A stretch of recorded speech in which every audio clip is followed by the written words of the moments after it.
Build versus buy is not a point in time decision. It is a decision that keeps coming up year over year. I've never seen anyone be like, this is a real problem and we just bought it and we're done forever. It's like, Right. we bought it, but we will revisit this every 6 months and figure out if it's good or not. Hey, and welcome to this episode of Build versus Buy, a 30-minute conversation with product and engineering leaders about situations during their career where they've had to decide whether to build or buy. If you'd like to be a guest, reach out to me at mangit@useanvil.com. That's MANGGIT@useanvil.com. If you enjoy this podcast, please like and subscribe on YouTube or leave us a rating/review on Apple Podcasts or Spotify. Enjoy this episode.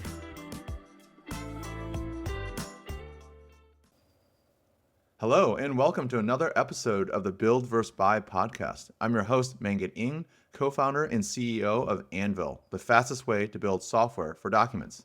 And today on my show, I have Andrew Ho. Pause real quick. Did I say your name right? Dan. Okay, cool. I'll start over. Nice. And today on the show, I have Andrew Ho, co-founder and CEO at Last Mile AI. Thanks for being on the show. Hold CPO. CPO. Okay. Yeah. Rewind. Okay. And today on the show, I have Andrew Ho, co-founder and CPO at Last Mile AI. Thanks for being on the show today. Cool. Thanks for having me. Excited to be here. Awesome. Well, would love to, get an introduction about your background, how you ended up starting Last Mile AI. And then, of course, we would love to know what Last Mile AI is. Yeah. So I've been a PM for a bit over a decade. Fun fact, I got into product management by accident, which is quite interesting, where right outside of school, I applied to Microsoft to be a software engineer. And then a interview hiccup accidentally in the final round put me in a product management loop instead of an engineering loop, which is wild. And I remember doing the first interview and I'm like, man, there's no cracking the coding interview question. It was like, hey, what's your feedback on Windows RT? And I was like, I don't know, like it's a lightweight, it has some issues, but here's what I do to fix it. Luckily, I passed the PM interview loop, but that's how I got started in my career in product management. That's hilarious because It's wild. there's so many people these days that want to be in product management and try to be a product manager. And it feels like you kind of fell into it. And also, what is Windows RT? I don't even know. I don't even think I remember that. It was like that a version. lightweight version of Windows because people kept saying there was too much bloat because Windows kept adding more onto it. It was on a lot of these Surface tablets to begin with because you Okay. needed something lighter to run. But yeah, had its flaws, and I think now Microsoft doesn't talk about it too much. But yeah, and then so I was lucky enough to join Azure at that time, a much smaller company, and became a PM there for a product called Azure Cosmos DB, which is a pretty substantial database there. And then joined Airbnb and was the PM for ML there. And so 3 ML teams, the applied ML side, the internal labeling team, as well as the ML infrastructure team.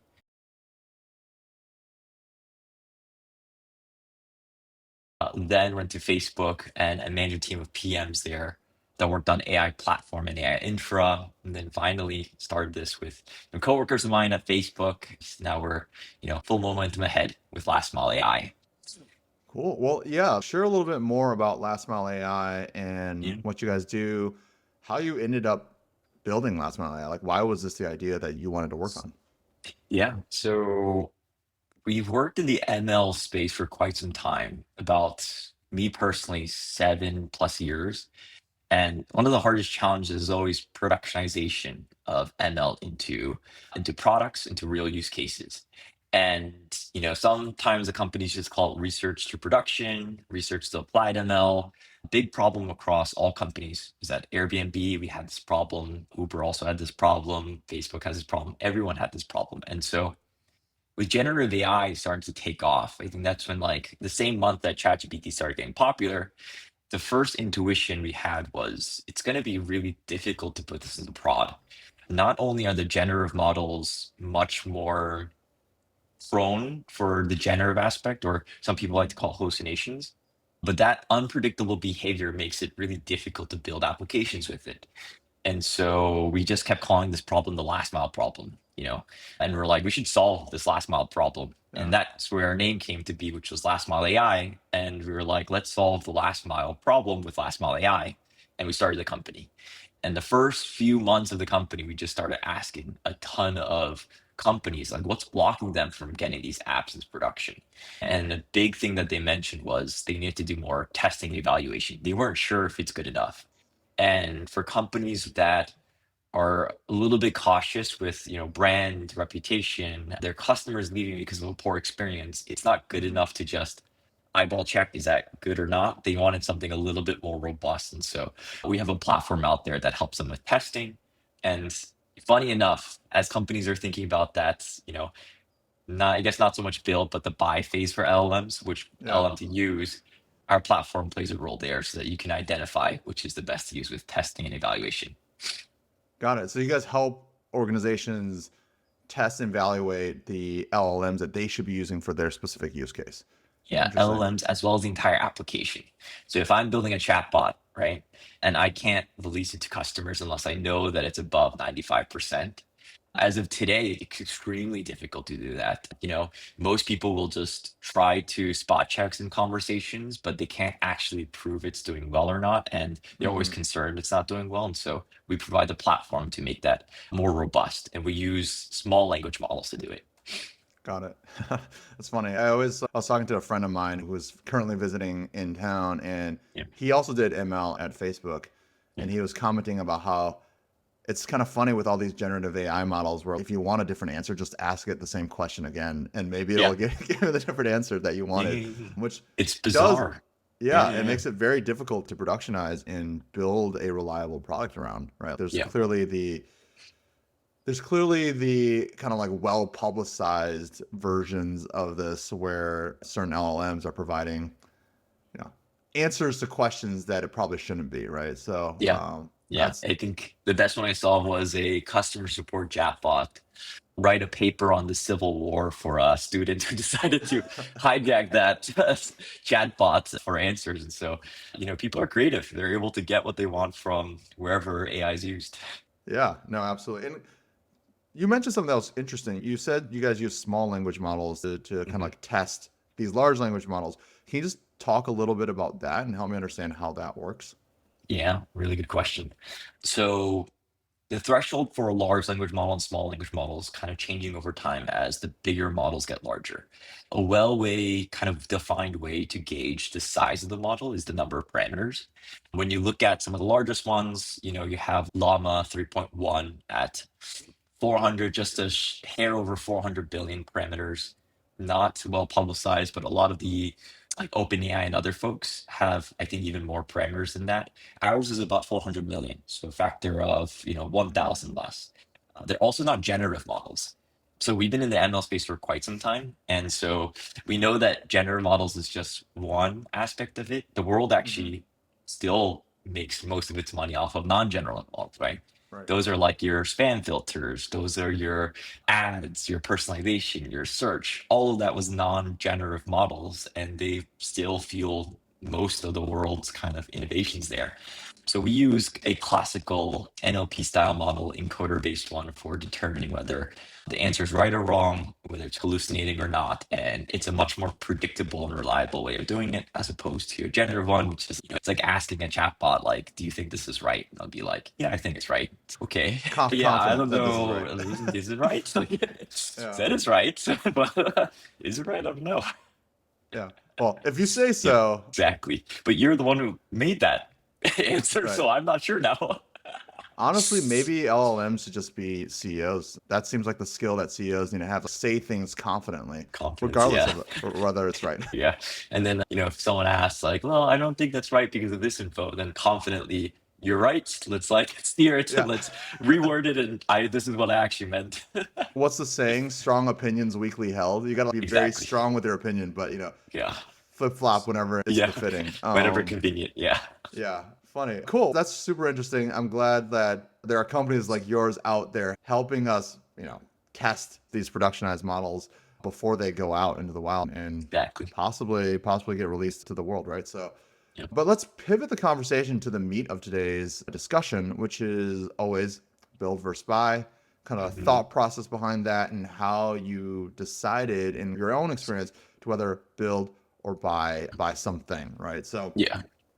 So maybe to start, if you could set the stage a little bit, talk a little bit about a high level, what was the problem space, what was the role you were in, and kind of like what company you're at, if you're open to sharing that, Yeah, for when you sure. had this build versus buy decision to make.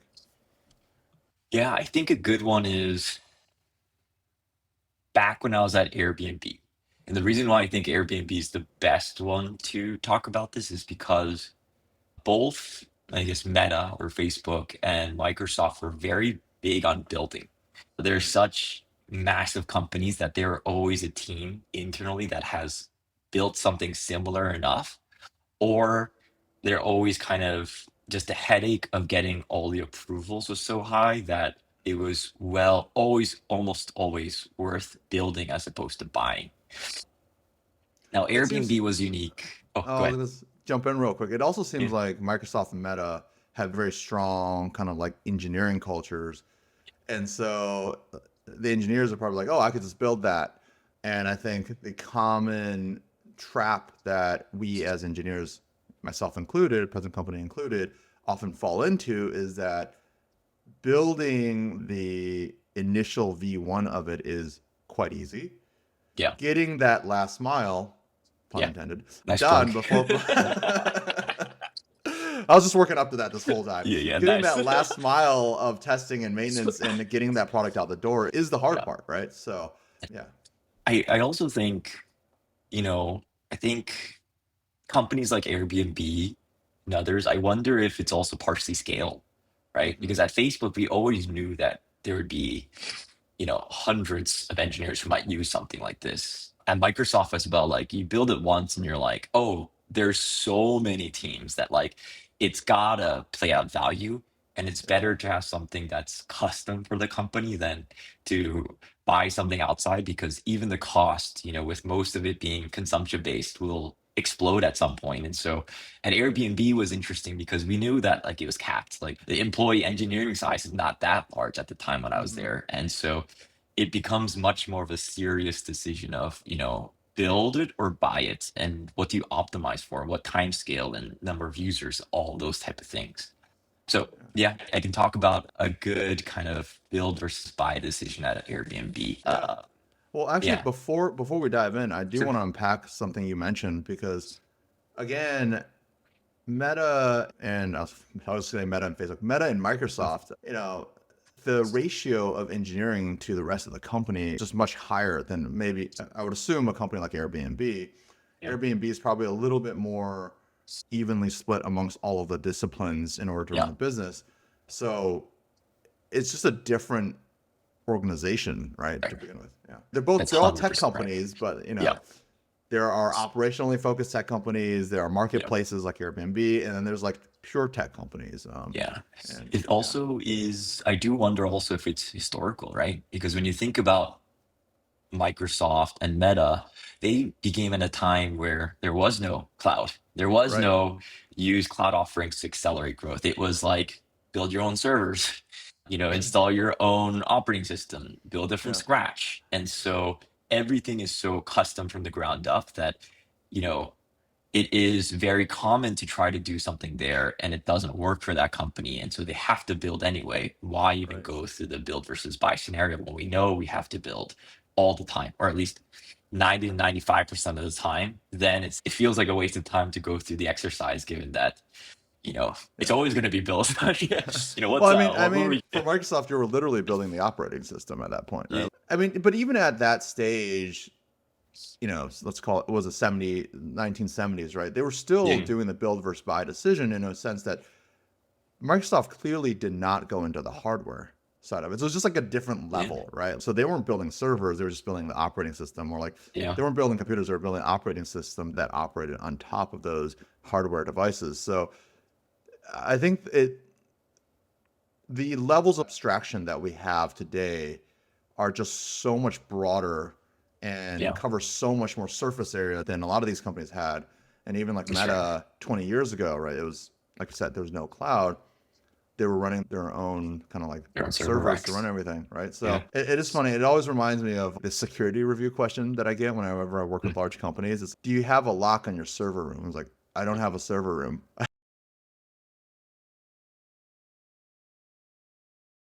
I presume it's locked. It runs on Google, and I'm sure they have Yeah. security guards there. But yeah, Yeah. maybe Yeah. maybe it's a good Outdated question. questionnaire. Yeah. I know, right? Yeah.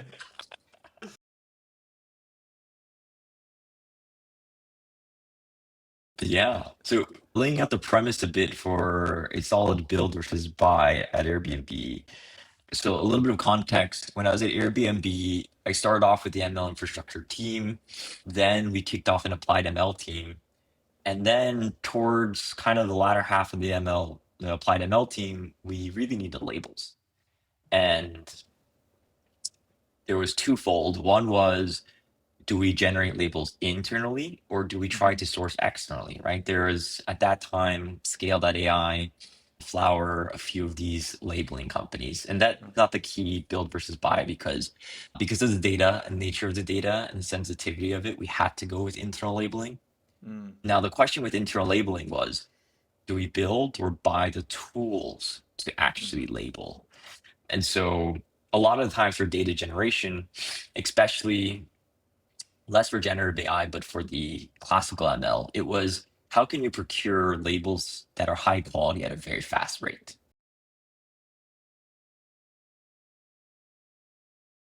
And tooling was a big part of it, which meant can you give trusted individuals a tool where in 5 seconds they can make a confident decision on whether this home had a king size bed or a queen size bed, or whether the sentiment of a review was positive or negative.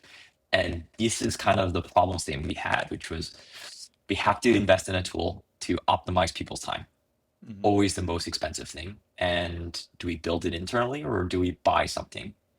And Uh, yeah. maybe really quick for our listeners that might not be as familiar with AI, or everybody thinks they're familiar with AI Yeah. nowadays, but maybe like traditional AI, let's call it.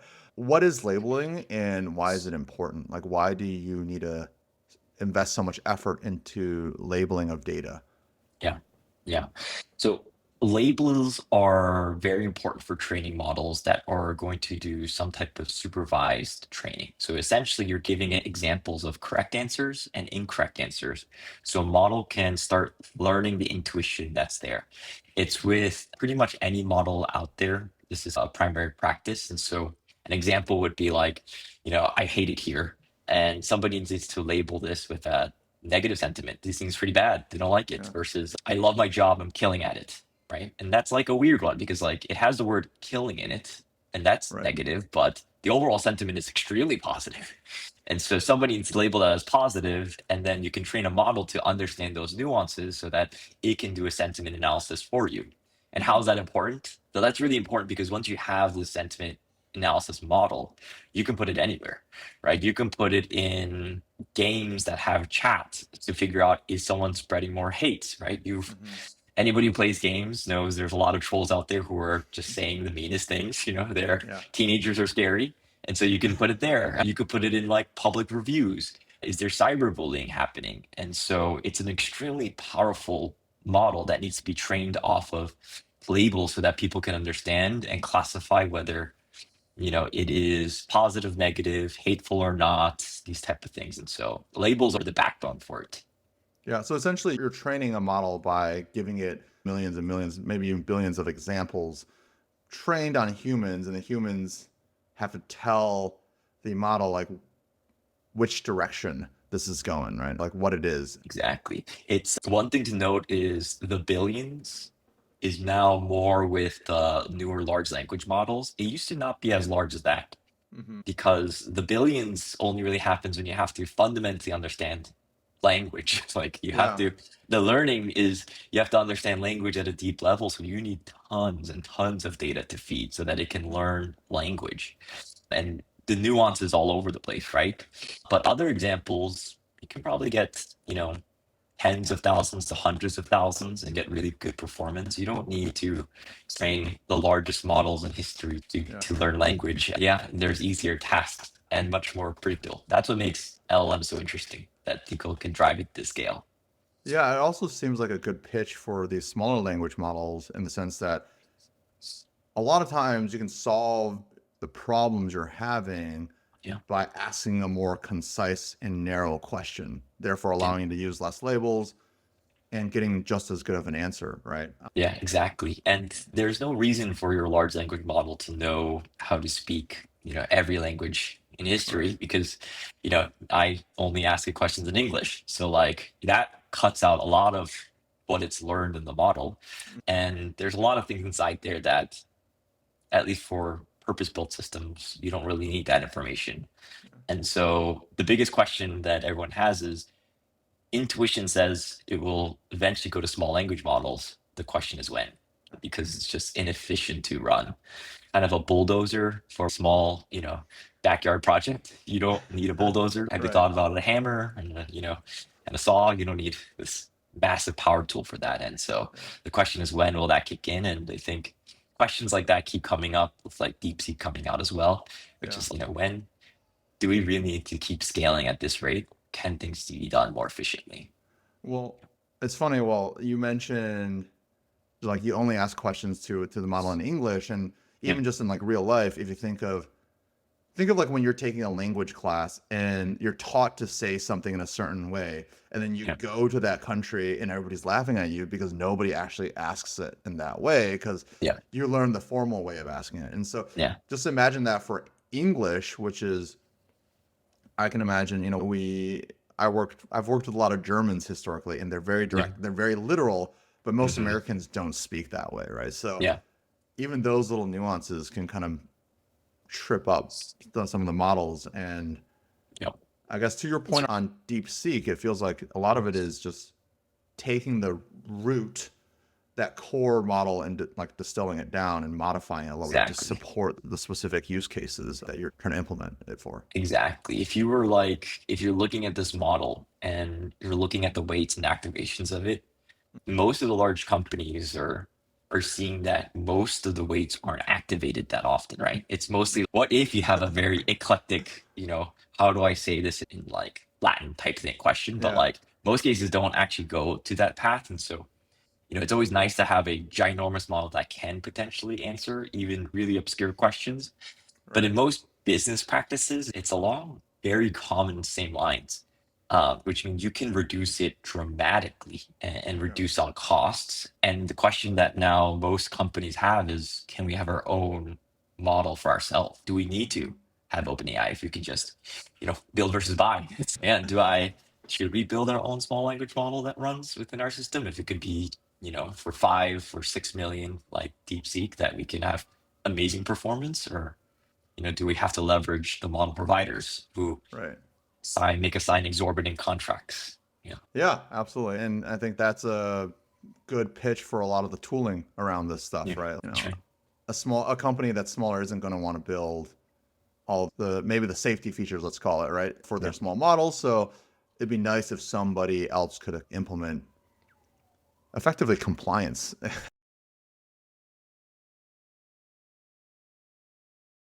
yeah, into these smaller models. yeah, But yes, we digress. Back to yeah, Airbnb yeah, and people clicking on things saying yes, yeah. no, labeling data. Sorry. Yeah. Yeah. So the tooling around it, do we invest in a tool for, the company to use, or should we build our own? The general framework I like to use for these type of build versus buy systems is mostly, first, does it align? Do we actually need this tool, right? Just first, Yeah. table stakes, is the problem really a problem we can solve, which is, do we need internal labelers to be enabled, or can they just use a spreadsheet, right? Hmm. The second is that classic, cost benefit analysis. And I don't know how I feel about it because I've done so many of them. I also know they're kind of BS at times. It's like, yeah, but you're missing probably 30% of the real info. So, it's kind of a swag. It's very useful, I think, for new PMs or junior PMs. I think the more senior you get, the more you can focus in on what's really important and leave out all the other kind of outlier cases. And it's not perfect. Nobody's Right. built a perfect build versus buy, but that's what life is, right? right? So doing a cost benefit analysis of what does it cost, like doing some negotiation on what the pricing can be if we were to work with one of the top 3 to 5 providers for it. And then the cost scenario, let's just ballpark how many engineers do we need to build this and Yeah. maintenance, right? After the cost benefit narrow, look for competitors, alternatives. What's out in the market? What are people saying? What's good? What's not good? These type of things. And then making a call. So that's like kind of the standard build versus buy. I have more nuanced opinions on it as well. So more nuance is it's kind of a continuum. I don't know how many, I'm sure a lot of people who've come to this podcast said this before. Build versus buy is not a point in time decision. It is like Yeah. a decision that keeps coming up year over year. I've never seen anyone be like, this is a real problem and we just bought it and we're done forever. It's like, Right. we bought it, but we will revisit this every 6 months and figure out if it's good or not. The second is Yeah. hybrid. Oh, go I ahead. would say the maintenance aspect of it that you mentioned, like Yeah. the engineering team building and then maintaining it, is always that math, that calculus changes over time for sure. I think Yeah. a lot of, especially for more junior product managers, I feel like there's this perverse incentive where their role incentivizes them to build and ship products. So Yeah. in some That's right. ways, having their team build it is good for them. But in other ways, maybe it slows them down from moving the line further, moving the goalpost further down the road so that they can actually achieve more. But we come up against that a lot with build versus buy in terms of maintenance and implementation, because Yeah. the basic thought is like PDFs, it's just another digital file format. It should be Yeah. easy. I can just Yeah. read and write it. Yeah. Turns out PDFs suck. So hard. It's one of the So worst things hard. ever. But people underestimate that. And like usually Yeah. second time founders, I think, realize that. But first time Yeah. founders or early junior PMs are always like, oh yeah, this is another file format. Yeah. I saw Python library that does this. Yeah. Oh, Yeah. you should go check out this library on GitHub. And 3 months later, they're like, yeah. okay, let's revisit this. Let's figure out. So I really do believe in that continuum where the math always changes every 3 to 6 months. And that math is tricky because if you do a build, there's also kind of a sunk cost fallacy that will keep Yeah. coming in, which is we invested time and everyone's usually optimistic. No one at a company this is like, we gave up. We're just like a few inches away, like we're close. Oh man, it's just some weird case in the PDF where there's an image in between the text, and so it's just not coming out properly. We're so close. We got 80% there. No, it's a Yeah. constant evaluation. And then the other one that I wanted to mention that I think that happens a lot, actually, especially in tech companies, and I've primarily focused my career on tech companies, is there's build versus buy versus build and buy. Just fascinating. As kind of engineers and engineers by trade, a lot of folks can dissect the problem into components and figure out which pieces we should build and which pieces we should buy. Does that make sense? Mm-hmm. So, for example, in our case with labeling, one part of it was as we broke down, there's a good user interface for a lot of these tools, but buildable. Like our team at Airbnb, you had the best front engineers at that time in the world. And so we can build that way better. But there was a part that kept nagging us, which was how do we build the orchestration system, which was if you give a labeling task, right? There's some review and you need to say whether it's positive or negative. How do you actually distribute that into all the people who need to say if it's good or bad? And not only that, also the logic for whether if enough people say good, then you have quorum. If some people say good, some people say bad, then you kind of need to do another routing for someone else to be a tie break. And there's a lot of intricate knowledge there on how these kind of labeling or annotations are done. And that was really nagging at us because that required a lot of work. It required authentication. It required custom routing logic. It required kind of quorum decision making. It required collecting all this data with the individuals on who labeled what, because we also needed to grade whether certain labelers were worse at labeling than others and kind of ideally promote those who are doing better, and people who are doing worse require more training. There's so much intricacy here. But we know that the labeling tool we want to control over because using all these tools, they were not good enough for what we wanted. And a lot of the vendors we talk to say they can build it, but they're not going to build it fast enough. Like we at that time, Airbnb was super popular, a tech company, everybody wanted to, join it. And so our engineering talent was high caliber. And so, So it feels yeah, like there was like the infrastructure that you needed to do, the back end infrastructure that you needed to do in order yeah, to even have your front end engineers really be productive in building the exactly. system. But, and at the same time, vendors were saying they could build it for you, but they probably could build the infrastructure in a lot of ways better than you, but the actual experience and like gathering that data, the UX, UI around that would be slower. And they're also not building for you specifically.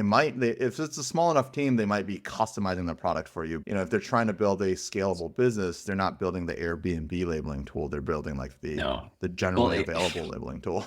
yeah, Yeah. Airbnb's brand was so popular at that time. So a lot of folks were willing to do a lot of work for us. Like, so one example was we were at that time, I think, the top 5 customer of AWS, Hmm. which meant like they would give us a mini AWS reInvent before AWS reInvent. They would come over and dedicate engineering resources. So we had a lot of flexibility in how you can make this decision. So the calculus gets a little bit trickier than a quick, yes, sign off, let's buy this, or build it, because there's so many avenues, right? The flexibility is enormous where some part of it we can build, well, we can connect it, we can ask them to expose certain APIs just for us so that we can have this customized, interface layout and make sure that the backend is using their system. And so kind of exploring the build buy combos was probably one of the biggest parts with this decision making process, which was when you do the cost benefit analysis, you do the pros and cons, you find that both have pros and cons to it, right? Which is very common. Nobody in a Yeah. build versus buy is like, man, that tool is just so much better than everything that we could build. Like, no shot, Right. every 10 of these axes, it's just crushing us. Let's just, buy it. It's most of the time, it's like 5-5, 7-3, 8-2. And then you have to make a gut call. I generally like the combos because from an engineering side, I know it's possible to, not use their front end and use our front end. We Right. can also negotiate on cost that way and get best of both. And then also the number one con that always comes up for buy is long-term cost, right? Hmm. I think everybody who buys SaaS offerings, PaaS offerings, know that costs really scale. Yeah. It's the freemium That's the model point. is a well-known, yeah, it's a well-known secret where Yeah. it's Yeah. not like it's not Yeah. like it's always free, we're eating it. It's no, it grows It, exponentially. So like we it, want you to get a taste of it so it grows. So the building the first hit's safeguards free, is important. right? Yeah, the It first feels well. It's actually I've heard it described in a yeah, funny way before, like from more of a business perspective. It's the cost of financing your usage in a lot of ways, yeah, right? Like historically, it's like you want to drive a car, you buy the car, yeah, but if you want to like you know ease your way into driving a car more frequently, yeah, you could lease a car, you could rent a car, and that is yeah, more expensive. That's what the SaaS model is, and even more so, yeah. I guess today, that the usage based models, right? But it kind of reminds me of the Apple model a bit, to be honest, which Mhm. is once you're in the space, there's a lot of upselling because, like, Yeah. generally, being on both sides, startup side, this is crucial, right? I think it's a good way to get more value out and more valuable, products out there. For a Hmm. big company side, part of it is we know we start off. Everybody knows they start off here, right? But Yeah. if you lease a car, if you buy a car, that's the starting price. But usually they won't upsell like other stuff unless it's like, I think Mercedes, they'll be like, we'll upsell our own, mechanic shops, which are premium and all the Or like premium things that you can only I get heard replaced here. BMW is now charging a subscription to turn on like your seat warmers in the Oh yeah, winter. yeah, yeah. Yeah, which is just like kind of crazy if you think about This it. satellite radio upcharge, just hey, do you want satellite radio? And that's going to be a subscription model and it has some AI inside of it. And so yeah, so all of that, I think for that case, for the labeling case, build by combo was Hmm. crucial. And the way that we did it was we used the backend, all the organization systems, the authentication with AWS ground truth. It was a new service that they just started. They were meeting with us regularly. We tested it out. We tested a lot of products. And then we were able to connect that with our own kind of internal labelers and then build our own experience on top of it. And Mhm. this is something we're really comfortable with because it saved us the big headache of building the back end. The front end Yeah. was amazing. It took all of our custom kind of requirements into consideration, which is we had our own internal labeling team. A lot Mhm. of labeling services required them. That's what like the upsell was, required us to use their labeling teams, which we Yeah. couldn't get all the approvals for. So it was a build buy combo. It was you needed to do both to satisfy all the requirements and feel comfortable with it. And so yeah, it's kind of I think my rough guess is probably a lot of build buy scenarios end up in this path just because, Yeah. especially for tech companies, because usually a lot of SaaS offerings has something super valuable that's and we really want that. And the other stuff is we don't really need all that other stuff. We just need that thing that's really valuable. Mhm. And we're willing to pay the cost for that thing, but we'll connect it with our systems as well. Yeah. You know, I'm glad you had a build buy kind of combo here because I feel Yeah. like maybe it's the show or the nature of this podcast where people always feel like they need to choose one or the other. People have talked about the continuum and how they Yeah. revisit it, but Yeah. I don't think we've actually had a guest come on and say we Nice. did both. Yeah. So Yeah. you're, treading new ground here. So, Yeah. um, Yeah. It's I would love to say I'm innovating, but I think it's a very old school indecisive technique. yeah, yeah. I feel like one thing that's interesting that you said though is on the Yeah. flip side, as the vendor, Yeah. in a lot of ways, it felt like the benefit for ground truth, this Yeah. AWS kind of like Ground truth. Yeah. subdivision. Yeah. The benefit with ground truth is that they got to build their product with somebody who was actually going to use it and actually That's right. had requirements. So they didn't have to go make up requirements or go do a bunch of, Yeah. I'm sure they did a bunch of customer interviews, but there was somebody actually using it. I think the challenge, I mean, something that we certainly face as a smaller company is that you tread this fine line between building your product versus becoming like the professional services arm Yeah. of another Yeah. company. And That's so right. that's always the hardest part because as a developer, you're like, yeah, we could build that. But as a business, you Yeah. really got to think about, is that what we want to build? And does that Yeah. bring value to other customers? And that's also a continuum. Like you'll probably Yeah. build a bunch of custom stuff initially because Yeah. you need that learning, you need that revenue, you need that relationship with the customer. Yeah. But over time, you can be more opinionated. Yeah. I So, usually follow a 3-tier scale for it, which is like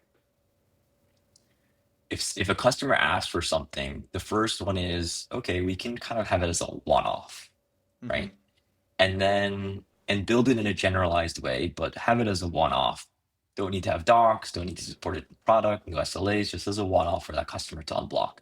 Then if the demand grows, then you could bump it up into an SDK or something that's a little bit more widely accessible, right? But still not too difficult to remove if it doesn't gain traction from there. Then if people still find value, then it becomes like a core product feature mhm, and it kind of, has that, airline status upgrade, you know, so your silver medallion and then we'll take you to gold and then eventually becomes promoted into a primary product feature. yeah, But it happens so often, especially in B2B, where so many companies have their own custom requirements that I rarely think that, with B2C, you have so many customers that you can help.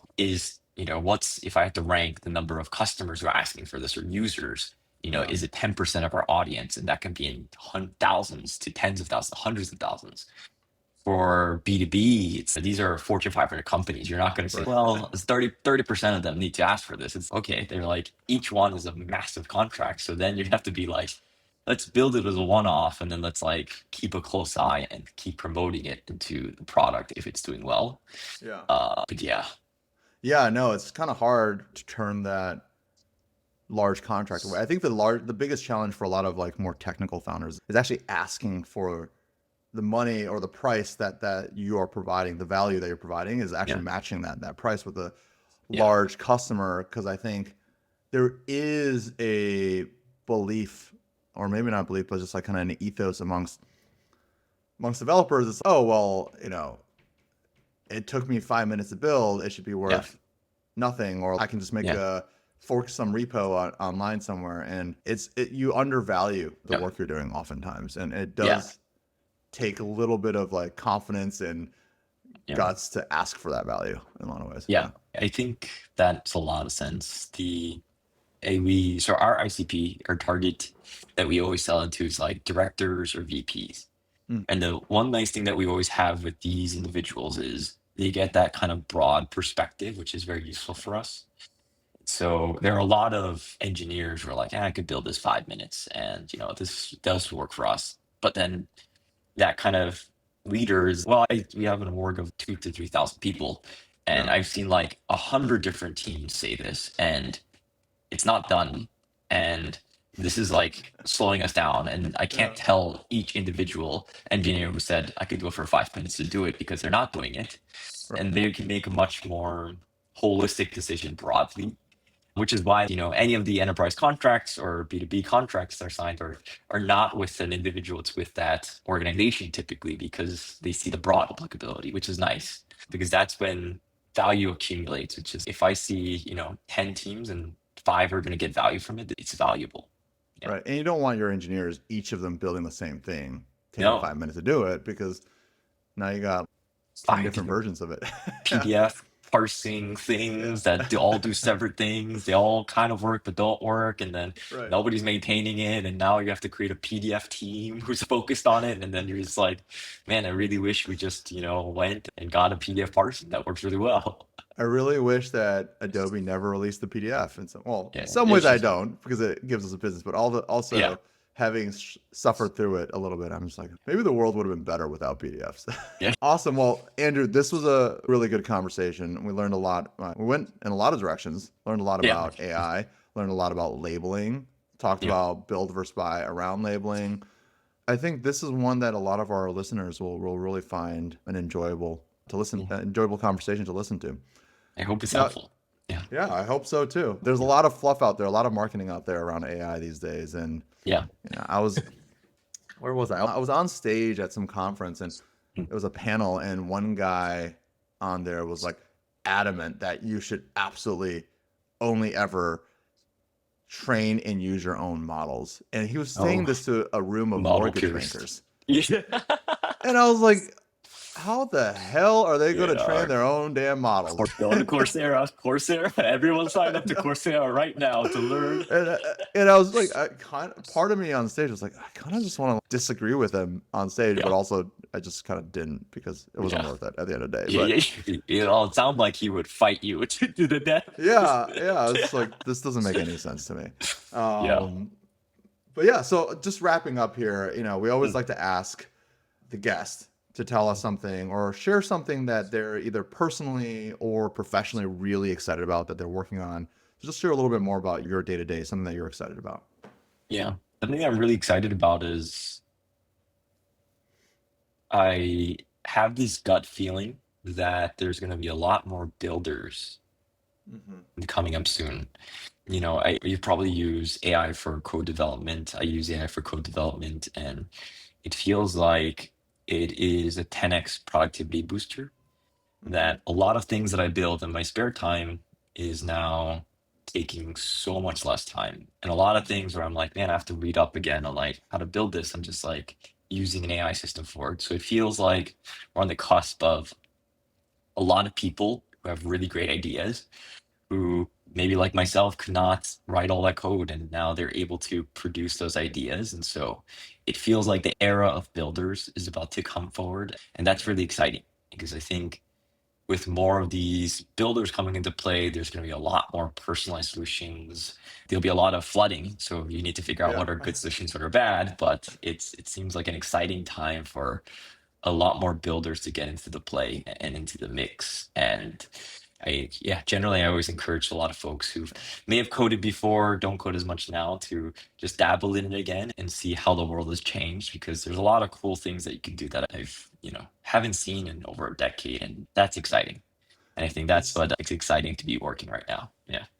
That is very exciting. It's kind of like the next evolution of product development, right? It used to be, again, going back to our first beginning of this episode, we talked about how Microsoft was building operating systems on top of hardware, and there's just like layers of abstraction. And now we're moving from being able to deploy new products and applications in the Mm, cloud with a couple yeah, engineers versus a whole team of engineers to maybe one person and an AI co-pilot to help you kind of get all the scaffolding up, right? And you're really just describing what you want manifested into the world, and the AI bot is hopefully not hallucinating and giving you what you want. So yeah, that's yeah, pretty exciting. yeah, yeah. It's yeah. I I was gonna like say, to draw parallels to like I remember when social media took off and everyone became a content creator.